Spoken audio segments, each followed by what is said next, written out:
Have the courts ever ruled, say, against independent journalists, freelancers in a way that, say, legacy organizations may have gotten a favorable outcome? Are you going towards something specific? I guess I can't think of an I think think exact example. obviously we'd have to look at specific cases. I'm just curious, if the law has ever treated independent journalists, freelancers differently than those at legacy organizations. Yeah, so I think it definitely depends on the context. One circumstance, I could imagine, the law there being encompassing a lot of things. For example, when you see protests, that's been a big issue that's come up over the last few years again and again.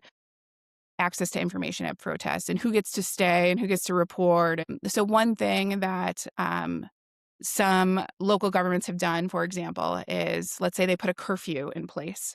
Some of them have had carve outs to that curfew that says, okay, everyone must disperse by 10 p.m., for example, but journalists can stay to document then what happens after the curfew order goes into effect. And that's really important, right? Because if there was just a full dispersal order, then journalists themselves would be at risk when they're just there, not for the protest activity themselves, but just to document the interactions between the protesters and the law enforcement. So there may be examples where things like curfew orders, the exemptions would favor people from legacy news outlets, people with certain press credentials, and not sort of the citizen journalist. I think a big question that we as an organization have grappled with over the last few years is who is a journalist? Who How would you counts? define it? I would define it based on function and not necessarily where you work or what school you went to. If you have a formal press badge, I'm most concerned about protecting the activity. Are you engaged in news gathering?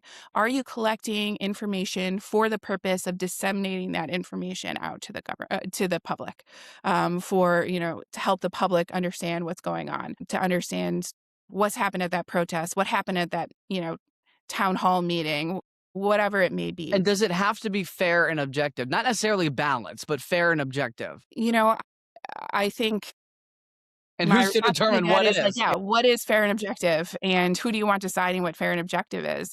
I think we all probably have our own particular political leanings, and you may be fine with your own political party making those determinations, but are you fine with the other party making that determination? And how can you be consistent on that front? So, yeah, I would say that's the real hang up on any kind of restriction in that sense.